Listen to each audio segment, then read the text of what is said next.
الحمد لله وكفى وسلام على عباده الذين اصطفى اللهم صل على سيدنا ومولانا محمد النبي الأمي وعلى آله وأصحابه وبارك وسلم تسليما كثيرا كثيرا۔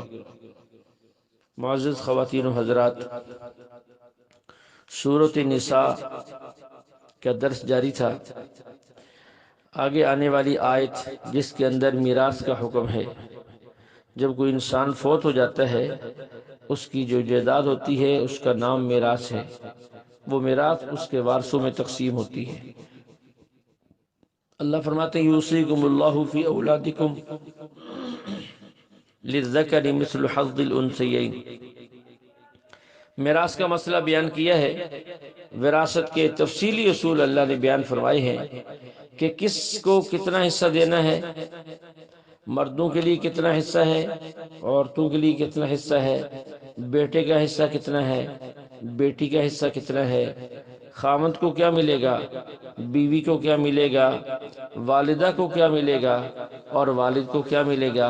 یہ سارے حصے تفصیل سے اللہ نے بیان فرمائے ہیں اور عورتوں کے حصوں کو خاص طور پہ بیان کیا ہے۔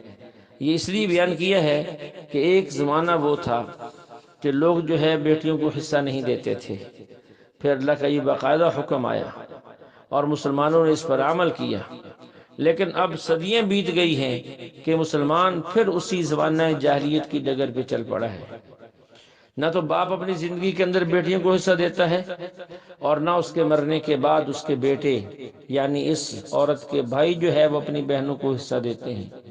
جو بہت بڑے نمازی سمجھے جاتے ہیں، داڑھی والے، صف اول میں نماز پڑھنے والے اور دین کے بہت سے معاملات میں آگے بڑھنے والے، گندم کے عشر ادا کرنے والے، وہ بھی اس مسئلے کے اندر آ کر لیت و لال کرتے ہیں، اپنی بہنوں کو حصے سے محروم کر دیتے ہیں، سال ہا سال تک پوچھتے نہیں ہیں، اور اگر کوئی دیتا ہے تو بہت تھوڑا سا دے کر باقی کے بارے میں لکھوا لیتا ہے کہ میں اس سے دستبردار ہو گئی ہوں، اور یا اسے اس انداز سے خوف زدہ کیا جاتا ہے کہ وہ بیچاری مجبور ہو کر یا تو خاموشی سے زندگی گزار لیتی ہے اور یا وہ کہہ دیتی ہے کہ میں نے نہیں لینا، میں نے اپنے بھائیوں کو دے دیا ہے۔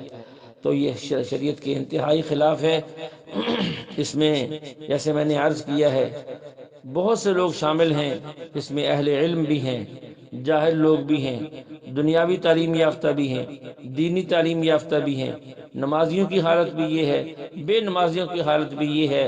شاید ہی کروڑ میں سے کوئی 10 بندے ایسے ملیں جو اللہ کے اس حکم کو اس زمانے میں پورا کر رہے ہوں۔ اس لیے ضروری ہے، اس کی میں نے 2 لفظوں میں مزید وضاحت کر دی ہے، اگر مرنے کے بعد جائیداد تقسیم صحیح نہیں ہوگی، بہنوں کو حصہ نہیں ملے گا، ایک تو مرنے والا قبر کے اندر اپنی مصیبت میں گرفتار رہے گا، اور دوسرا یہ لوگ جو اپنی بہنوں کو حصہ نہیں دے رہے اور وہ خود کھا رہے ہیں، یہ اللہ کے ہاں بھی مجرم ہیں، دنیا میں بھی مجرم ہیں، آخرت میں بھی مجرم ہیں۔ جو ان کے حصے سے کھا رہے ہیں اور ان کا کھانا بھی شرعی طور پر جائز نہیں ہے۔ اللہ جل شانہ ہمیں جو ہے کلام کے ہر حکم پر عمل کی توفیق عطا فرمائے۔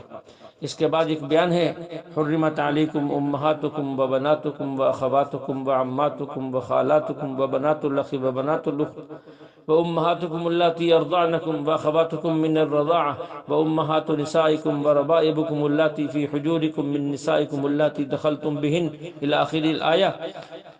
یہاں اس مسئلے کو بیان کیا گیا ہے کہ وہ عورتیں جن سے انسان کا نکاح کبھی بھی جائز نہیں ہے، کسی صورت میں بھی جائز نہیں ہے، کسی حالت میں بھی جائز نہیں ہے، وہ 3 قسم کی ہوتی ہیں۔ نمبر 1، جن سے نسبی رشتہ ہو، خونی رشتہ۔ نمبر 2، جن سے رضاعی رشتہ ہو، دودھ کا رشتہ جسے ہم کہتے ہیں، کسی بچے نے کسی عورت کا دودھ پی لیا رضاعت کی مدت کے اندر تو جو رشتے اس کے نسب کے اندر حرام تھے وہی رشتے اس کی اس رضاعت کی وجہ سے بھی حرام ہو جائیں گے۔ نمبر 3، مصاہرت کے رشتے۔ جس جگہ انسان شادی کرتا ہے وہاں بہت سارے رشتے انسان کے لیے حرام ہو جاتے ہیں۔ ایک شخص نے کسی لڑکی سے نکاح کیا، رخصتی ہو گئی، پھر اس کے بعد وہ لڑکی فوت ہو گئی یا اسے طلاق ہو گئی، دونوں صورتوں کے اندر یہ لڑکا کبھی بھی اس لڑکی کی ماں یعنی اپنی ساس سے نکاح نہیں کر سکتا، یہ ہمیشہ کے لیے اس پر حرام ہے۔ تو اس قسم کے جتنے مسائل ہیں وہ علماء سے پوچھ کر اچھی طرح سمجھ کر اس پر عمل کرنے کی ہمیں کوشش کرنی چاہیے۔ اللہ ہمیں عمل کی توفیق عطا فرمائے۔ وآخر دعوانا الحمد للہ رب العالمین۔